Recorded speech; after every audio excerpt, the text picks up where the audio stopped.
ونستغفره ونعوذ ومن سيئات أعمالنا من يهده الله فلا مضل له ومن يضلل فلا هادي له وأشهد أن لا إله إلا الله وحده لا شريك له وأشهد أن محمدا عبده ورسوله يا أيها الذين آمنوا اتقوا الله حق تقاته ولا تموتن إلا وأنتم مسلمون يا أيها الناس اتقوا ربكم الذي خلقكم من نفس واحدة وخلق منها زوجها وبث منهما رجالا كثيرا ونساء واتقوا الله الذي تساءلون به والأرحام إن الله كان عليكم رقيبا يا أيها الذين آمنوا اتقوا الله وقولوا قولا سديدا يصلح لكم أعمالكم ويغفر لكم ذنوبكم ومن يطع الله ورسوله فقد فاز فوزا عظيما أما بعد فإن أصدق الحديث كتاب الله وخير الهدي هدي محمد صلى الله عليه وسلم وشر الأمور محدثاتها وكل محدثة بدعة وكل بدعة ضلالة وكل ضلالة في النار. Ma'asyiral muslimin, ikhwani fillah, rahimani wa rahimakumullah. Kita melanjutkan kembali pembahasan kitab Makanatus Sunnah An-Nabawiyah yang ditulis oleh Syekh Ad-Doktor Umar bin Muslih Al-Husaini hafizahullah ta'ala. Kita masih membahas tentang kedudukan sunnah. Ya, kita masih membahas tentang makanatus sunnah, kedudukan sunnah yang disebutkan di dalam hadis-hadis Nabi Shallallahu Alaihi Wasallam. Sampai pada poin yang ketiga, yaitu madalla ala fadlit tamassuk bis sunnah. Hadis-hadis yang menunjukkan tentang keutamaan berpegang teguh dengan sunnah. Maka hadis-hadis yang menyebutkan tentang keutamaan berpegang teguh dengan sunnah, maka itu berarti menunjukkan makanatus sunnah, keagungan sunnah, kedudukan sunnah di dalam agama ini. Dan sudah berlalu hadis dari Abu Musa Al-Asy'ari radhiyallahu taala anhu. Yang kedua, beliau menyebutkan hadis dari Abu Hurairah radhiyallahu taala anhu di halaman 112. Beliau mengatakan, an Abi Hurairah radhiyallahu anhu annahu sami'a Rasulullah sallallahu alaihi wasallam yaqul. Dari Abu Hurairah radhiyallahu taala anhu bahwasanya beliau mendengar Rasulullah sallallahu alaihi wasallam bersabda, innama mathali wa mathalun nas kamathali rajulin istauqada naron. Sesungguhnya perumpamaanku dan perumpamaan orang lain dari umatku seperti seseorang yang menyalakan api. Falamma adaat ma haulahu, ketika api itu menerangi sekitarnya, ja'alal farashu wa hadhihi dawabu allati taqa'u fin nari yaqa'na fiha. Maka ketika api itu menyala dan menyinari sekitarnya, maka datanglah serangga-serangga atau hewan-hewan yang mendatangi api tersebut. Jadi ketika apinya nyala, didatangi sama binatang-binatang. Faja'ala yanzi'uhunna wa yaghlibnahu fayaktahimna fiha. Akan tetapi orang yang menyalakan api tadi itu menarik serangga-serangga yang datang itu. Namun kebalikannya, justru orang itulah yang diseret oleh serangga-serangga tersebut sampai akhirnya hampir jatuh ke dalam api yang dia nyalakan sendiri. Maka ini permisalannya, fa ana akhudhu bihujazikum anin nar wa hum yaktahimun. Maka aku menarik orang yang mau jatuh ke dalam api tadi, akulah orang yang memeganginya. Ya, dipegang sama Nabi SAW supaya orangnya tadi tidak sampai jatuh ke dalam kobaran api tersebut. Ya, ketika mereka mau jatuh, ketika mereka mau terjerumus ke dalam api, maka aku tarik mereka. Di sini menunjukkan Nabi SAW adalah seseorang yang sangat menyayangi umatnya. Beliau jatuh bangun dalam berdakwah untuk menyelamatkan umatnya dari neraka Allah Subhanahu wa taala. Hadis ini sahih muttafaqun alaih, diriwayatkan oleh Imam Al-Bukhari di dalam kitab Al-I'tisam bil Kitabi was Sunnah, dan juga Imam Muslim dalam kitab Al-Fadail. Kemudian lanjut hadis berikutnya, masih dari Abu Hurairah radhiyallahu taala anhu.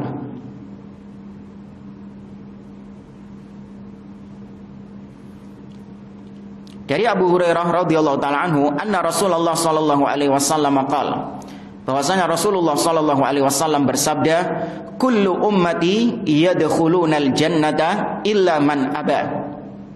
Sesungguhnya umatku itu masuk ke dalam surga semuanya, kecuali yang enggan, yang enggak mau masuk surga. Qalu, para sahabat bertanya, ya Rasulullah, wa may ya'ba? Wahai Rasulullah, emang ada orang yang enggan masuk surga? Siapa orang yang enggan masuk surga? Qal sallallahu alaihi wasallam, maka Nabi sallallahu alaihi wasallam mengatakan, man ata'ani dakhalal jannata wa man asani faqad aba. Barang siapa yang mentaatiku, maka dia yang masuk surga. Namun barang siapa yang mendurhakaiku, maka dia yang enggan masuk surga. Rawahul Bukhari. Tapi di sini ada beberapa pelajaran yang ingin kita petik, kita ambilkan dari beberapa makalah yang ditulis oleh para ulama. Yang pertama berkaitan dengan kata-kata umat. Kata Nabi tadi, kullu ummati yadkhulunal jannah. Ya, umatku, semua umatku akan masuk ke dalam surga. Kata-kata umat itu dalam bahasa Arab memiliki beberapa makna. Yang pertama, umat itu maknanya adalah ad-din, ajaran agama. Seperti misalnya di dalam surat Az-Zukhruf, orang-orang kafir, orang-orang musyrik, mereka mengatakan, inna wajadna aba'ana ala ummah wa inna ala atharihim muhtadun. Di ayat berikutnya, wa inna ala atharihim muqtadun. Sesungguhnya kami mendapati nenek moyang kami berada di atas umat. Apa umat di sini artinya? Ajaran agama. Ya, ini makna yang pertama. Umat itu artinya ad-din, suatu pemahaman atau suatu ajaran agama. Kemudian yang kedua, umat maknanya adalah imam, ar-rajulul muti'u lillah, seorang yang taat kepada Allah Subhanahu wa taala, imam. Seperti dalam firman Allah di surah An-Nahl, Allah Azza wa Jalla mengatakan, inna Ibrahima kana ummah. Sesungguhnya Ibrahim itu adalah umat. Ya, apa maksudnya umat di sini? Imam. Ya, seorang yang taat kepada Allah Subhanahu wa taala.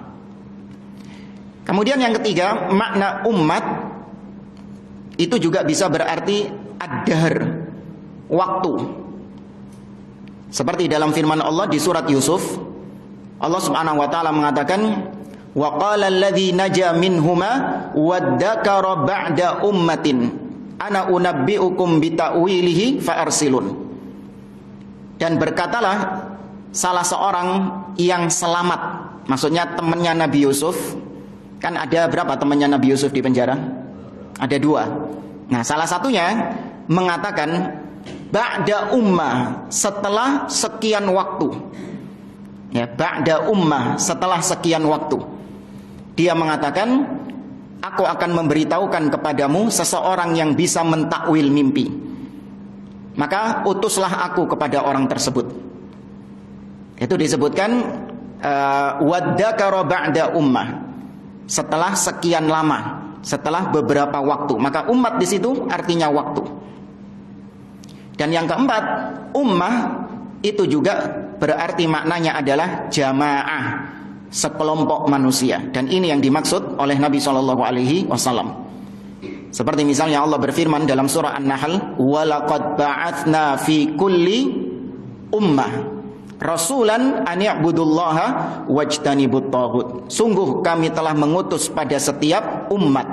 Nah, umat di sini maknanya adalah jamaah, sekelompok orang, sekelompok manusia. Diulangi. Umat tadi maknanya ada apa saja? Yang pertama, ajaran, ad-din. Yang kedua, imam, ya. Yang ketiga, umat artinya adalah ad-dahr atau waktu. Dan yang keempat, ummah artinya jamaah.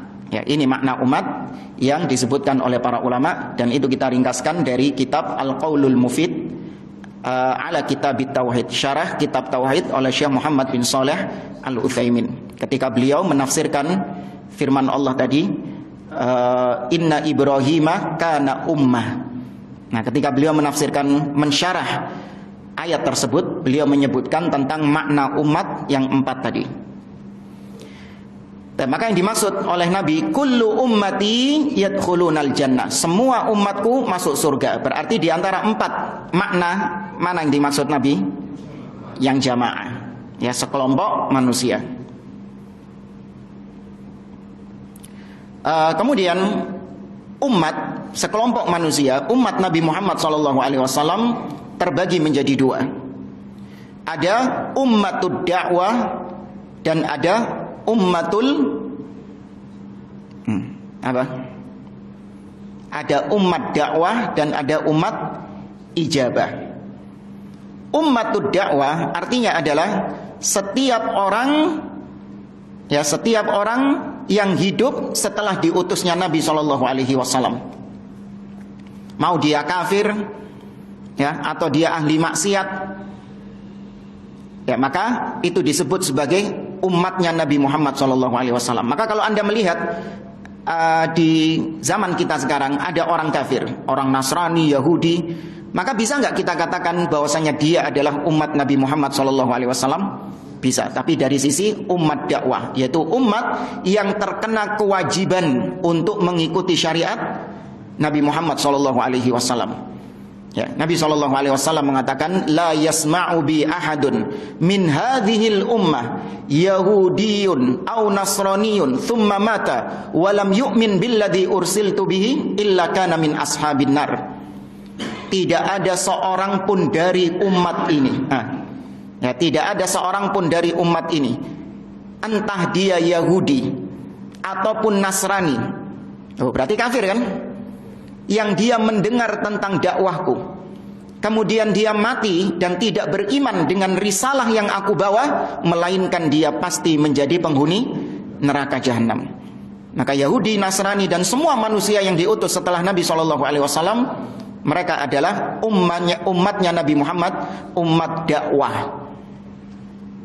Kemudian yang kedua, umat adalah ummatul ijabah, yaitu umat Nabi Muhammad SAW yang sudah mengijabahi dakwah Nabi SAW, yaitu orang-orang beriman yang berpegang dengan ajaran Nabi, yang berpegang dengan sunnah Nabi SAW, maka mereka disebut umat Nabi Muhammad secara khusus, ya.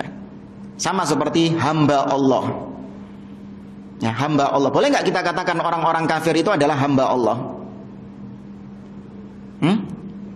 Dari sisi mana? Mereka nggak sholat, mereka nggak beriman, kok enak disebut hamba Allah? Dari sisi mana? Ya bang?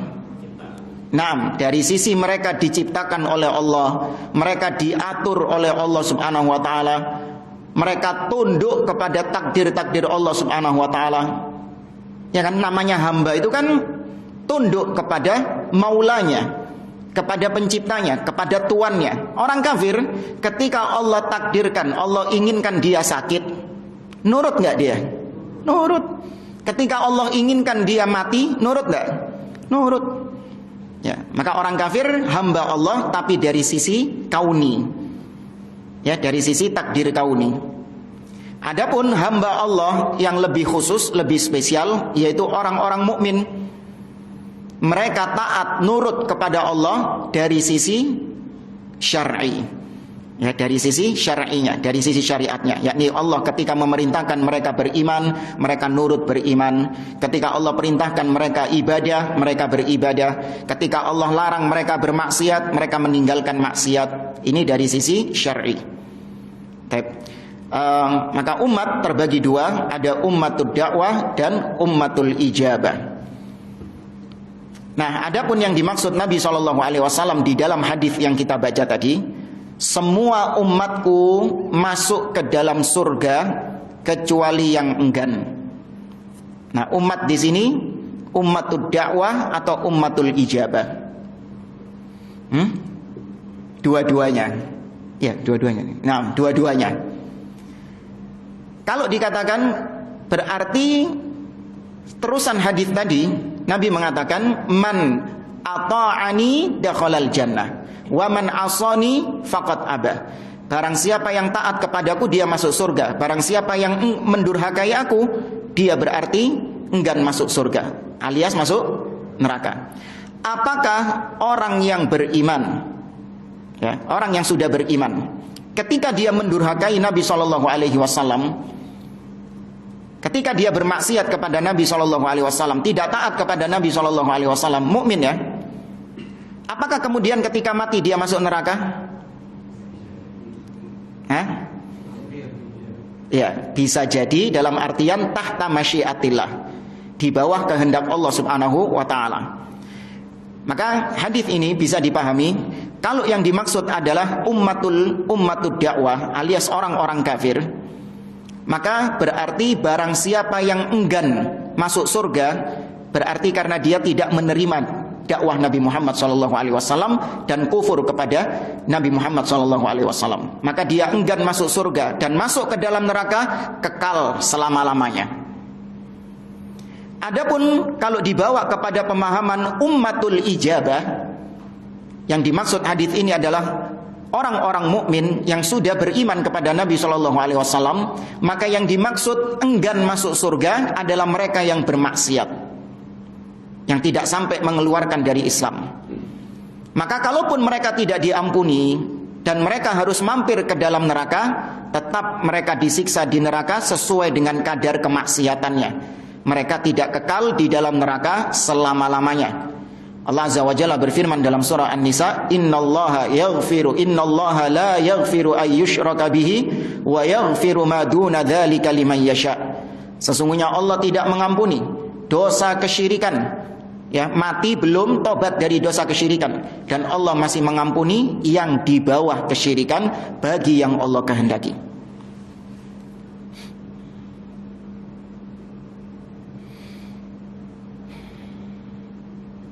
Kemudian ada beberapa faedah dari hadis ini. Faedah yang pertama, anna isyanahu sallallahu alaihi wasallam sababun lidukhulin nar. Pelajaran dari hadis yang tadi kita baca, bahwasanya mendurhakai Nabi sallallahu alaihi wasallam itu adalah sebab seseorang masuk ke dalam neraka. Entah dia disiksa di neraka tidak kekal, atau dia disiksa di neraka kekal. Karena dia durhaka, kedurhakaannya ini mengantarkan dia kepada kekufuran. Nah, kekufuran ini menyebabkan dia kekal di dalam neraka. Ya, maka poinnya mendurhakai Nabi SAW itu sebab masuk neraka. Faedah yang kedua, yajibu 'alal muslim an ya'taqida anna sunnata Rasulillah SAW minad din wa laysa min qusyurihi. Wajib atas setiap muslim untuk meyakini bahwa sunnah Nabi, ajaran Nabi SAW itu adalah agama Islam itu sendiri.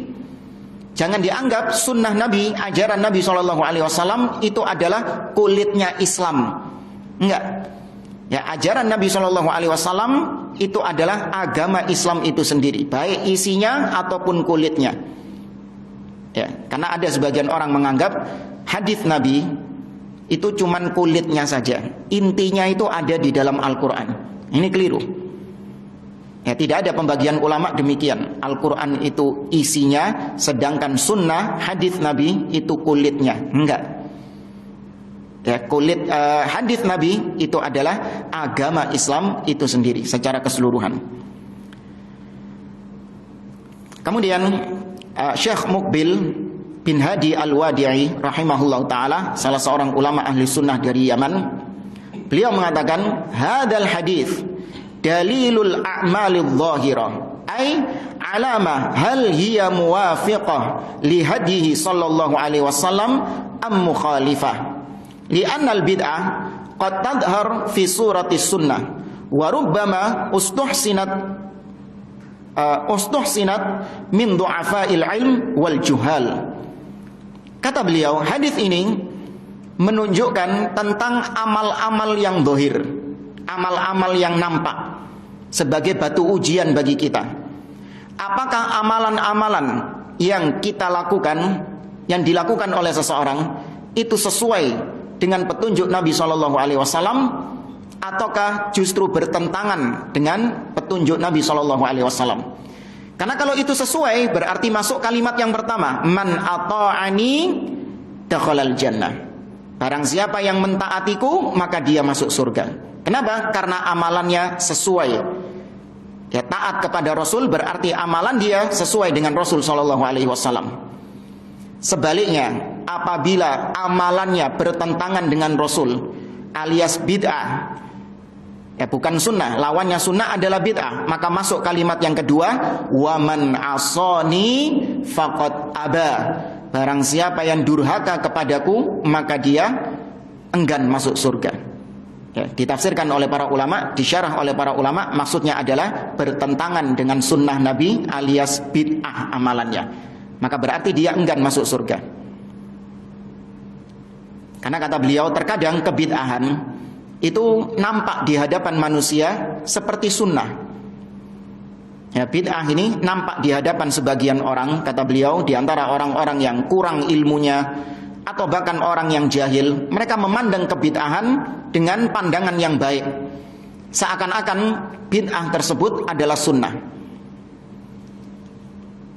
Ini pelajaran yang ketiga. Pelajaran yang keempat dari hadis ini, yajibu ala kulli muslim an yakhafa ala nafsihi an yakuna min silfil iba. Wajib atas setiap muslim untuk mengkhawatirkan dirinya, jangan-jangan dia ini masuk ke dalam golongan orang-orang yang enggan masuk surga. Liwujudil bid'ah wal muhdatsat wal mukhalafat. Kenapa bisa khawatir? Karena ada kebid'ahan dalam dirinya, atau ada penyimpangan-penyimpangan di dalam dirinya, hal-hal yang menyelisihi sunnah Nabi SAW. Kebid'ahan, penyimpangan, menyelisihi Nabi, ini semua masuk kategori yang kedua tadi, waman asani faqad aba.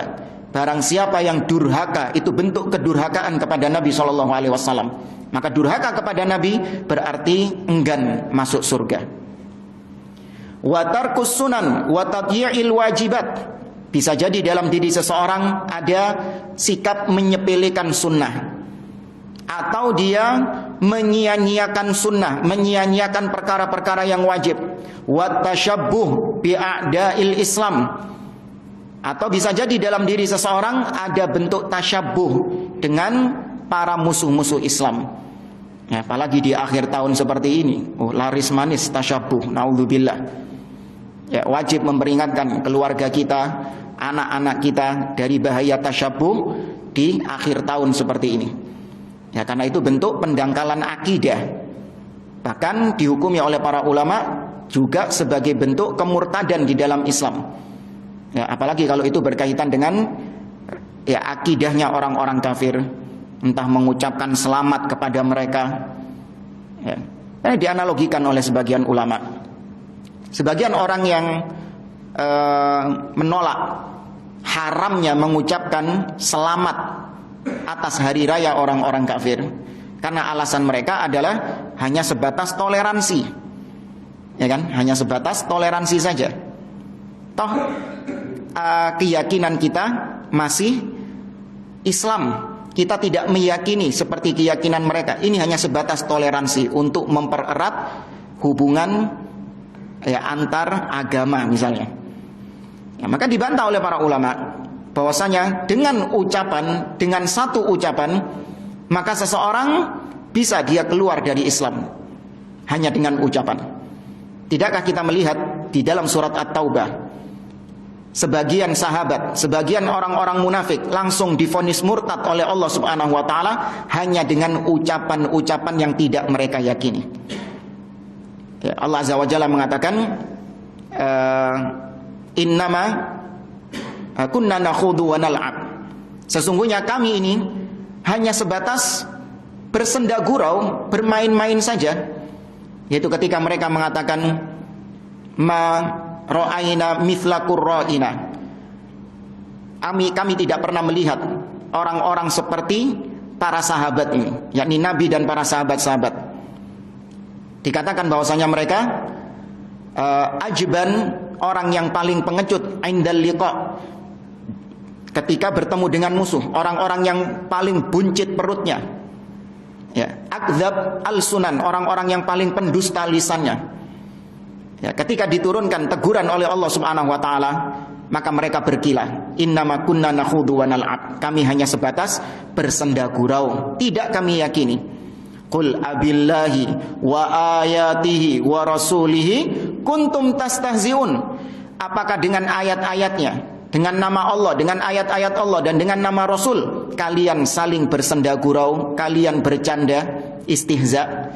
La ta'tadiru qad kafartum ba'da imanikum. Jangan kalian cari-cari alasan. Sama seperti tadi. Oh enggak, ini saya mengucapkan selamat cuman untuk toleransi saja. Enggak, saya yakini kok. Ya, maka jangan cari-cari alasan. Kalian telah kafir setelah kalian beriman. Nah, secara logika juga nggak bisa diterima ya. Contoh misalnya, kita mengatakan kepada istri orang lain, kita mengatakan kepada istrinya, aku mencintaimu, tapi cuman sebatas ucapan saja. Kira-kira ngamuk gak bujui? Hah? Ngamuk bujui? Ya, bilang sama dia, lu ndak, saya ini cuman kok abang-abang lambe. Hah? Iya, cuman bersenda gurau. Ya kan, cuman bersenda gurau saja. Kita katakan kepada istrinya itu, aku mencintaimu gitu. Ngamuk gak bojoi? Ngamuk di kampung, gegeran luar biasa itu. Ya. Padahal ini cuman perkara duniawi. Ya kan? Bagaimana perkara agama, perkara akidah kok bisa main-main, kok bisa lancang? Perkaranya lebih berat ini, perkara akidah ini. Sampai-sampai Allah mengatakan di dalam surah Maryam, takadus samawat yatafattarna minhu wa tanshaqqul ardu wa takhirrul jibalu hadda. Hampir-hampir langit itu runtuh, hampir-hampir bumi terbelah, hampir-hampir gunung itu hancur. Gara-gara apa? Anda'au lirrahmani walada. Gara-gara mereka menuduh Allah Subhanahu wa taala punya anak. Itu hakikatnya orang-orang yang mengucapkan selamat ya, atas kelahiran Nabi Isa, kelahiran anak Tuhan. Ya, mereka sejatinya sedang mengucapkan selamat tentang lahirnya anak Tuhan. Allah murka dengan tuduhan tersebut. Sampai-sampai hampir tadi langit runtuh, bumi terbelah, gunung hancur gara-gara Allah dituduh Allah punya anak. Dan berulang kali Allah membantah tuduhan-tuduhan tersebut. Benar-benar Allah murka terhadap tuduhan itu. Kok enaknya kemudian seorang muslim mengatakan Merry Christmas, Selamat Natal? Enggak. Namanya toleransi adalah dengan cara kita membiarkan mereka melakukan peribadahan mereka tanpa kita ganggu. Namun tidak boleh kita kemudian ikut campur di dalamnya.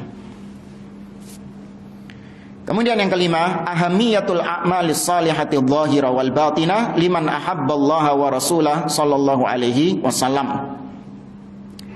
Pelajaran yang kelima adalah pentingnya melaksanakan amal-amal soleh, baik yang nampak ataupun yang tersembunyi, bagi orang-orang yang memang cinta kepada Allah dan Rasulnya.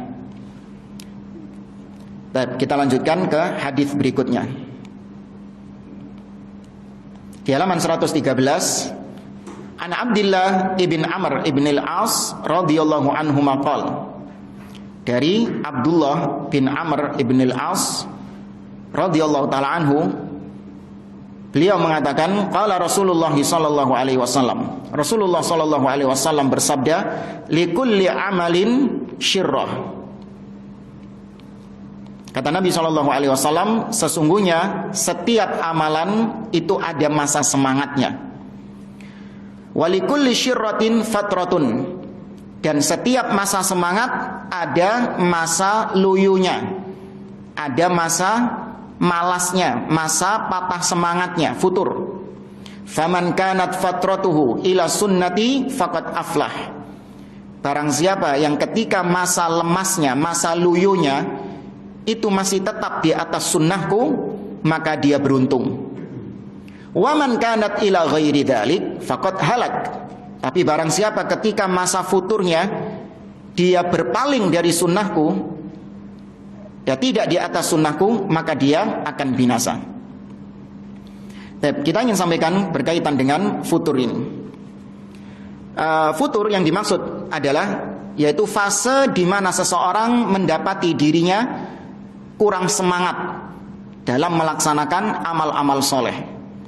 Itu ditandai dengan mulai malasnya kita membaca Al-Quran, mulai malasnya kita melaksanakan sholat sunnah, mulai malasnya kita mungkin berpuasa, mulai malasnya kita berzikir, beristighfar, dan seterusnya dari amalan-amalan yang biasa kita lakukan. Tapi futur itu tetap mengerjakan amal-amal yang wajib. Kalau dia futurnya itu justru meninggalkan amalan wajib, ini sudah bukan futur lagi, melainkan sudah maksiat kepada Allah Subhanahu wa taala. Paham ya? Jadi futur itu bukan maksiat. Ya, kalau seorang katanya futur itu dia malah nggak sholat, ya dia malah meninggalkan puasa Ramadan misalnya, atau dia malah minum khamr, ya malah pokoknya berbuat maksiat dengan alasan iya saya lagi futur. Duduk futur itu namanya. Ini sudah masuk maksiat kepada Allah. Ini sudah masuk kategori yang kedua tadi, yaitu dia ketika futur tidak di atas sunnah. Ya tidak di atas sunnah, maka dia halak, dia pasti binasa. Ya, maka sekali lagi futur ini adalah kondisi seseorang malas mengerjakan amal-amal soleh.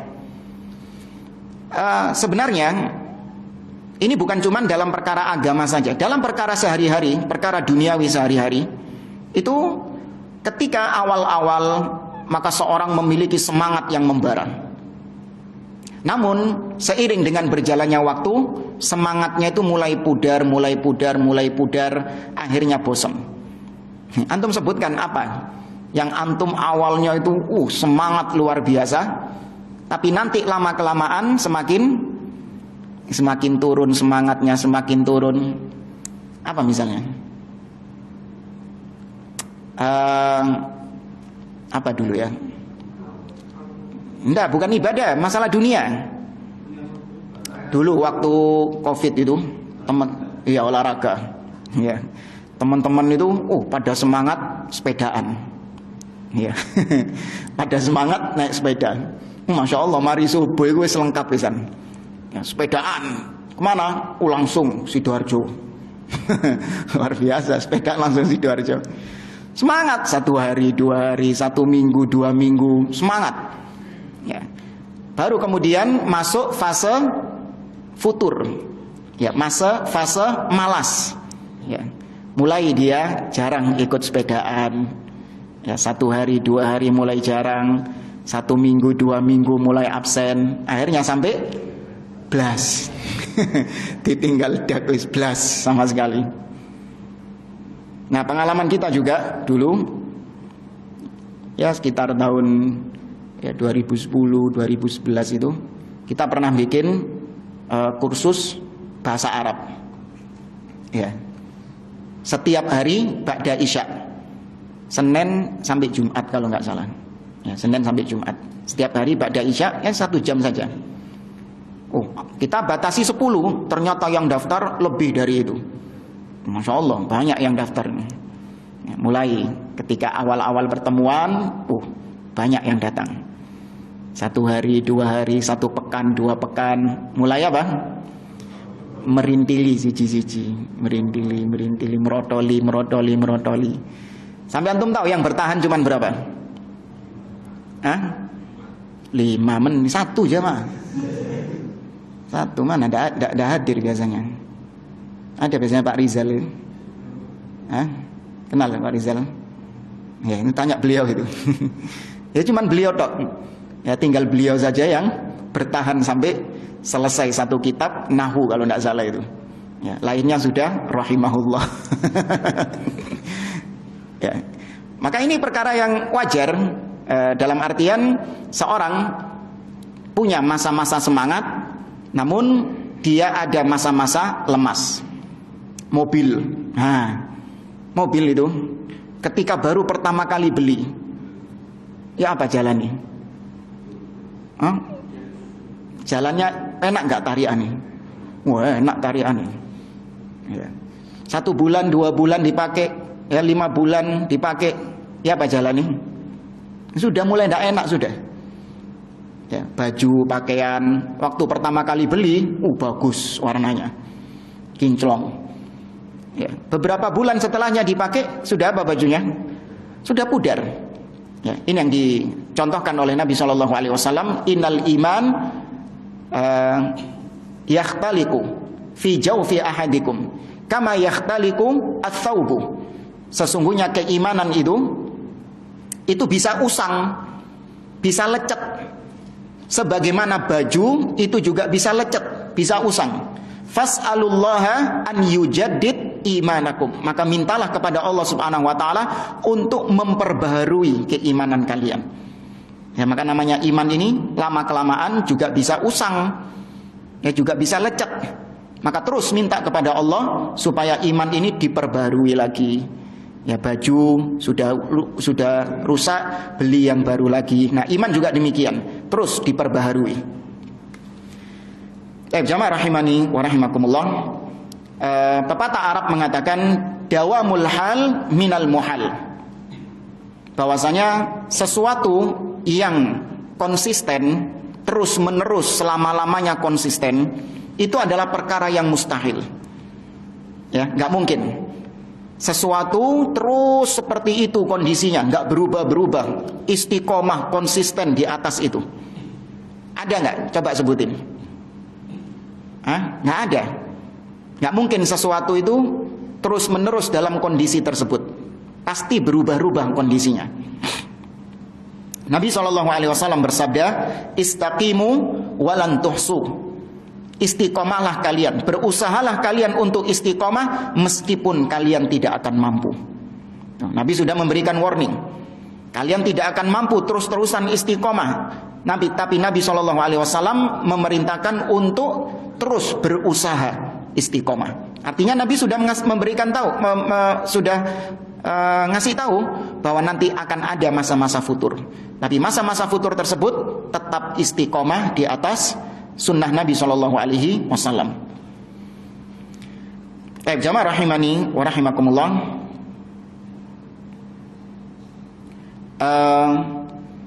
Disebutkan min rahmatillahi ta'ala bil muslimin an ja'ala lahum hadzal din yusran.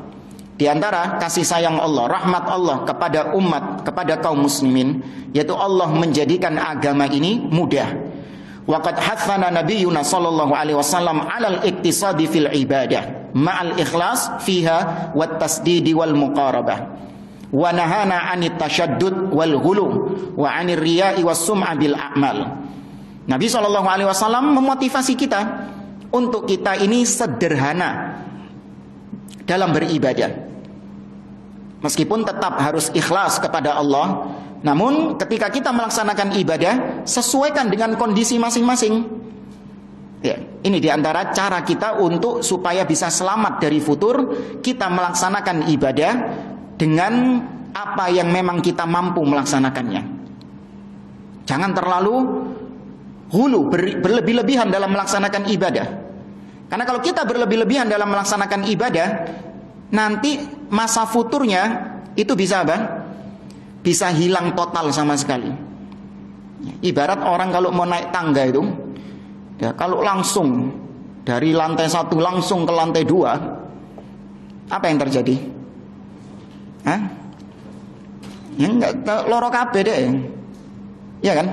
Sakit semua dia, kakinya bisa benggang sampai atas itu sakit semua dia. Maka demikian juga seorang gak tahu-tahu nih deh sholat malam, ya jajal sekali-kali sholat malam, masya Allah mulai mari isak sampai habis subuh, ya, gak tahu-tahu nih deh. Kayak besok-besoknya apa? Kapok. Besok-besoknya sudah kapok. Seorang harusnya itu ketika beribadah tadarruj, bertingkat, bertahap. Ya kan, mungkin dia coba ya 1 jam atau setengah jam dia sholat malam. Ya ternyata setengah jam ini sudah terbiasa. Tambah lagi jadi 2 jam dan seterusnya.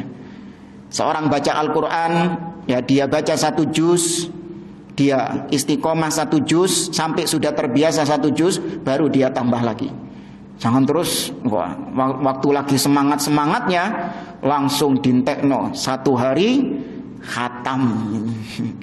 Langsung semangat 1 hari khatam. Ini gara-gara sebagian orang dia itu termotivasi dengan kisah-kisah para salaf. Ini jangan disamakan kita dengan para salaf, beda. Ya, misalnya kisah Abbad bin Bishr. Pernah dengar kisahnya Abbad bin Bishr? Abbad bin Bishr melaksanakan sholat malam, tiba-tiba dia dipanah oleh musuh.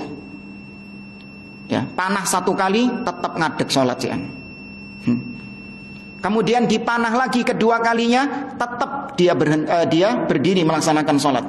Sampai ketiga kalinya dia dipanah, dia tetap berdiri melaksanakan sholat. Dia nggak pingin memutus sholatnya. Baru selesai sholat dicabuti panahnya. Seorang mungkin terinspirasi dari amalan-amalan seperti ini dari para salaf, bagus untuk memotivasi dirinya. Cuman level keimanan kita nggak sama seperti keimanan para sahabat.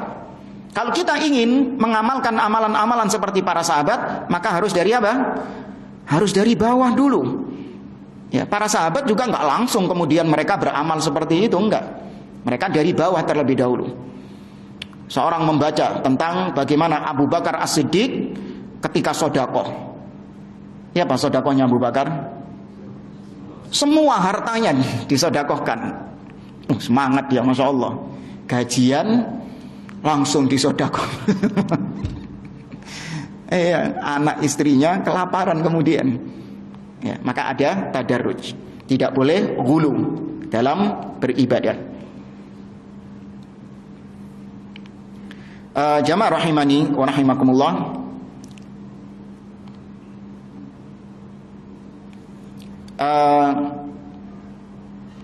Ini ada beberapa kisah-kisah. Sebentar.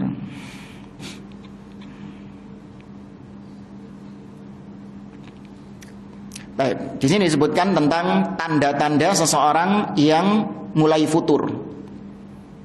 Ya, tanda-tanda seseorang mulai futur, yaitu di mana ada timbul rasa berat di dalam dirinya untuk melaksanakan suatu amal soleh.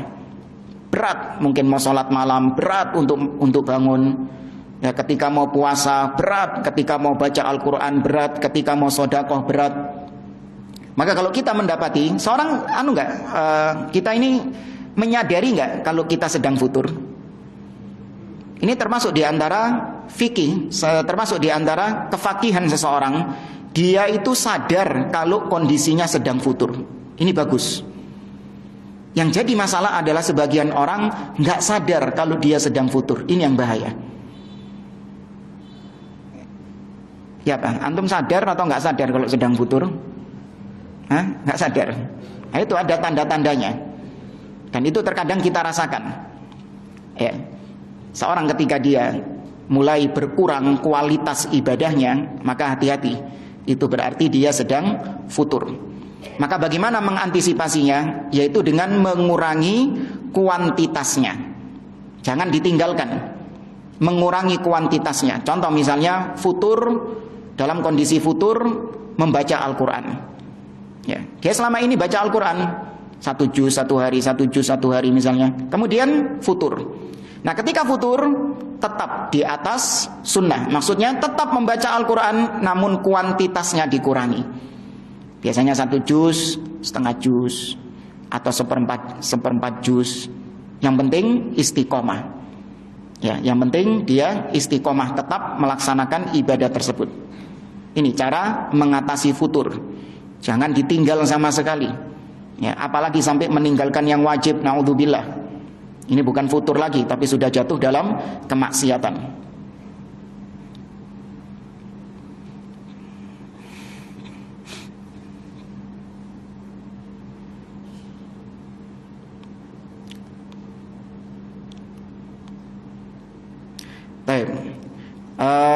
Ini kisah tentang Abu Darda dengan Salman Al-Farisi.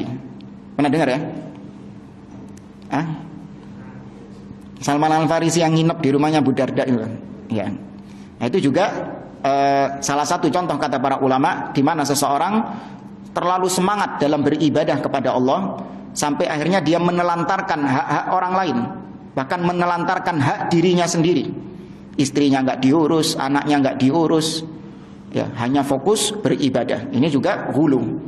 Makanya diperingatkan oleh Abu Darda, diperingatkan oleh Salman Al-Farisi. Nabi SAW mengatakan, "Alaikum minal a'mali ma tutiqun." Hendaklah kalian melakukan suatu amal ibadah yang sesuai dengan kemampuan kalian. Nah, ini ada kisah Zainab ini yang bagus. Sebentar ya. Kisah tentang Zainab.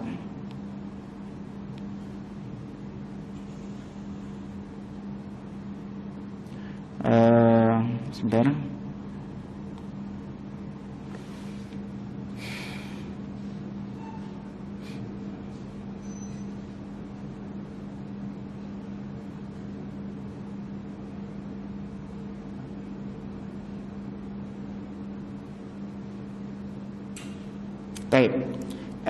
Diriwayatkan dakhala Nabi sallallahu alaihi wasallam fa idza hablun mamdudun bainas sariyataini.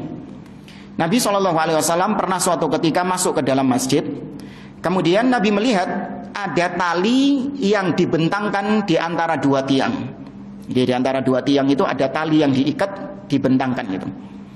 Faqala ma hadzal habl? Maka kemudian Nabi bertanya, ini tali apa ini? Qalu, para sahabat mengatakan, hadza hablun li Zainab.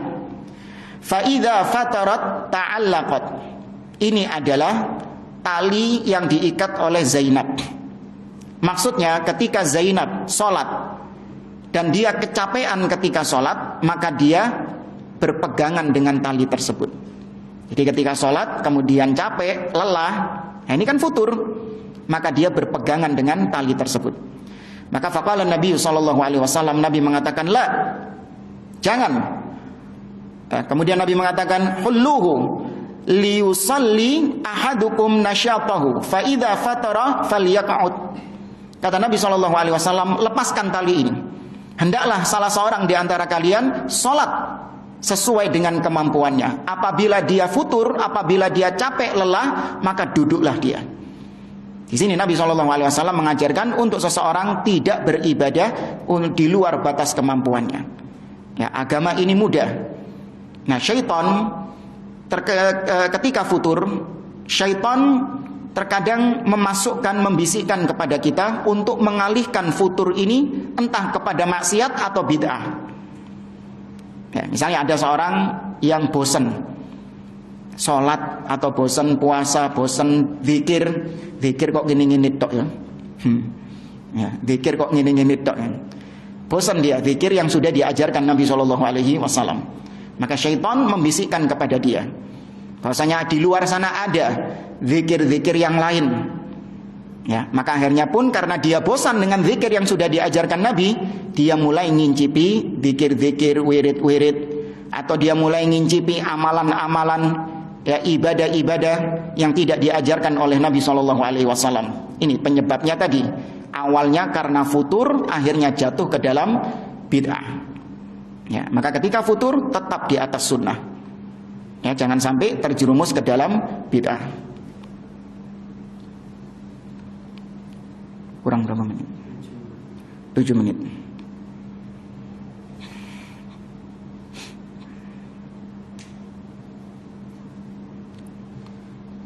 Kita singkat. Kalau dikumpulkan,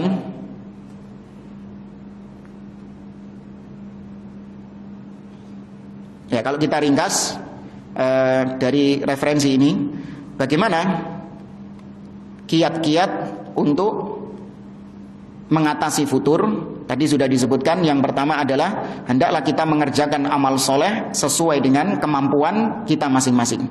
Jangan hulu, berlebih-lebihan. Kemudian yang kedua, di antara tips dari para ulama, yaitu seorang hendaklah masing-masing memperhatikan kondisi keimanannya. Kapan imannya naik, kapan imannya turun. Ketika imannya turun, jangan sampai dibiarkan terus turun, tapi hendaklah cepat-cepat imannya dinaikkan kembali. Ya, kondisi iman turun itu kondisi yang wajar, bukan manusiawi, maksudnya hal yang lumrah. Karena iman itu yazidu wa yanqus. Iman itu kadang naik dan kadang turun, kadang pasang, kadang surut. Yang jadi masalah adalah ketika surutnya ini. Apa yang kita lakukan ketika surut ini? Ya, maka seorang hendaklah dia menyadari kalau kondisi imannya sedang surut. Antum ketika Ramadan, pasti antum merasakan hal itu. Ya enggak? Ketika masuk awal Ramadan, gimana iman antum? Semangat luar biasa. Amal soleh pingin dimplok kabeh. Bukan buka ya, bukan. Amal solehnya pingin diembat semuanya. Ya puasanya, zikirnya, baca Qur'annya, sodakohnya, ya kan, terawihnya, tambah malam qiyamul lailnya. Ya kan. Ketika sudah masuk Syawal, berasa nggak keimanannya down?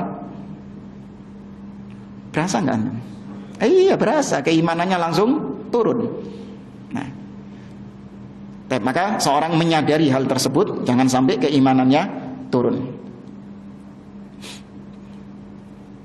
Kemudian di antara cara untuk supaya kita futurnya tidak salah, yaitu kita menjauhkan diri dari teman-teman yang bisa menyebabkan kita ketika futur malah jatuh kepada kemaksiatan atau kebid'ahan. Ya, seorang ketika futur, ya dia malas datang ke pengajian, ngelihat teman-teman yang ada di pengajian, ya, maka dia pingin cari suasana baru, kembali kepada teman-teman lamanya misalnya. Ya, teman-teman lamanya ini ketika dia dalam kondisi futur, ketemu sama teman-teman lama, wis dadi wis. Balik lagi kepada kebiasaan lamanya, balik lagi kepada kemaksiatannya. Maka jauhkan diri dari teman-teman yang buruk. Kemudian juga tips untuk supaya terhindar, atau tips supaya kita tidak binasa ketika futur, yaitu hendaklah kita tidak meremehkan dosa sekecil apapun. Ya, karena seorang terkadang melihat cuman dosa kecil kok, nggak apa-apa. Kan yang penting nggak dosa besar. Nah, dosa kecil ini, kata seorang penyair, khallid dzunuba saghiraha wa kabiraha dzakat tuqa. Tinggalkan semua dosa, baik yang kecil ataupun yang besar, karena itulah ketakwaan. Wahdhar kamashin fi ardi syauqin yahdhar ma yara.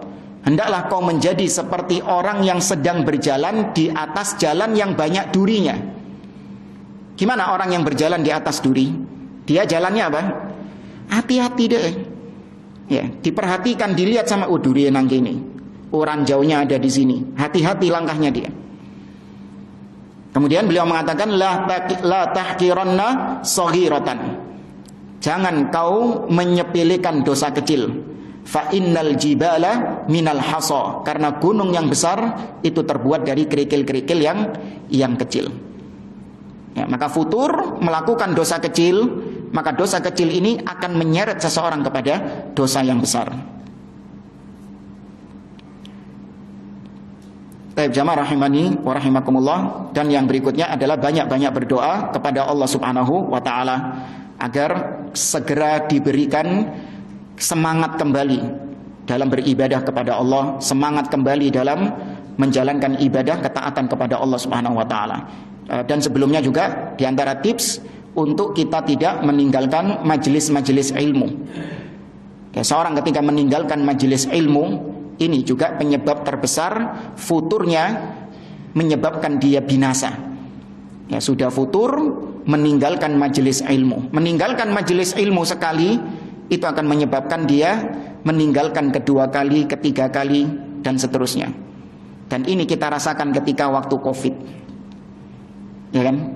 Ketika waktu Covid, nggak ada majelis ilmu, nggak ada kajian. Ketika kajian mulai dibuka lagi, ya apa kita mau ke kajian ini? Males.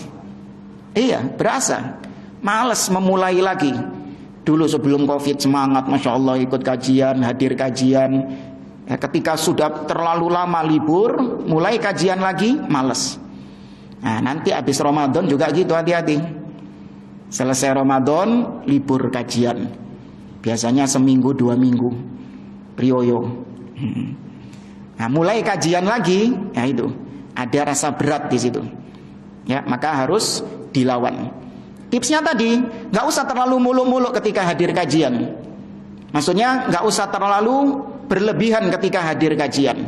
Apa maksudnya? Mulai subuh, nanti terus kajian duha, kajian duhur, kajian asar, kajian maghrib, kajian ba'da isya. Masya Allah, 1 hari full kajian itu. Enggak. Ya, sesuaikan dengan apa yang Anda mampu. Ya, yang penting tetap menghadiri majelis-majelis ilmu. Tentunya majelis ilmu yang di atas sunnah. Ya, bukan sembarang majelis ilmu, bukan.